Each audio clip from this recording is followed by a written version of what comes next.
2022 का आर्थिक सर्वे 2023 की पटकथा लिखने में मददगार है।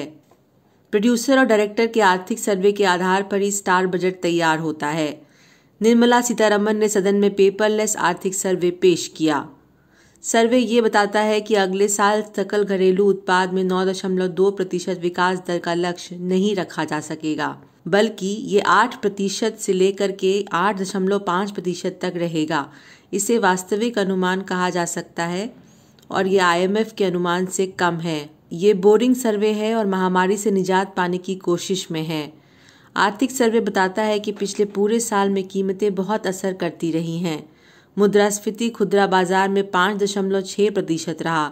इससे भी ज़्यादा चिंता का विषय ये है कि होलसेल मार्केट में मुद्रास्फीति कभी भी 10% से नीचे नहीं आया।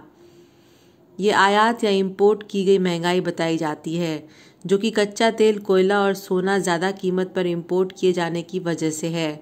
बहुत ज़्यादा ध्यान नहीं दिया गया है कि भारत में 61,400 स्टार्ट कंपनियों को सरकार द्वारा हरी झंडी दिखाई गई है और इनमें से 14,000 कंपनियां 2022 में आगे आई हैं। इनमें अंतरिक्ष विज्ञान के 47 स्टार्टअप हैं। 2016-17 तक मात्र 733 स्टार्टअप को मान्य किया गया था। केवल बड़े शहरों में नहीं बल्कि भारत के 555 जिलों में एक न एक स्टार्टअप कंपनी सामने आई है। कृषि क्षेत्र में जहां महामारी के समय में काम के अवसर घटे नहीं थे, इस क्षेत्र की वापसी 108% तक रही और खनन काम में 104% वापसी हुई।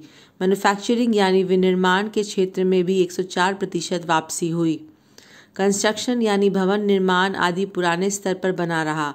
इलेक्ट्रिसिटी और गैस उपभोग 110% तक बढ़ गया है। उत्पादन के बाद मांगों की तरफ ध्यान दें तो आर्थिक सर्वेक्षण कहता है कि सरकार का उपभोग 110% हुआ, परंतु प्राइवेट उपभोग 97% ही रहा और इसके अलावा एक्सपोर्ट इंपोर्ट दोनों ही लगभग 111% पर रहा। जहां सरकार का खर्चा बढ़ा और पूंजी निर्माण भी बढ़ी, वहां इससे विरोधाभास करता हुआ उपभोक्ता के खर्च करने की क्षमता कम रही। ये पूंजीवादी संकट का एक रूप है। भारतीय अर्थव्यवस्था शेयर मार्केट पर ध्यान दे तो अदानी विलमार IPO का और रिलायंस इंडस्ट्रीज का बल्ले बल्ले है। टाटा को महाराजा का टैग मिल गया है। देश 2019 की महामारी के असर से तो बाहर निकल रहा है, परंतु बहुत सारे क्षेत्र महामारी के पहले के समय से नीचे हैं।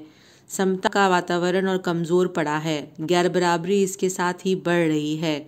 विमर्श न्यूज़ के विश्लेषण को शेयर करें और आम लोगों तथा विद्यार्थियों के पास अवश्य भेजें। लाइक और सब्सक्राइब करें।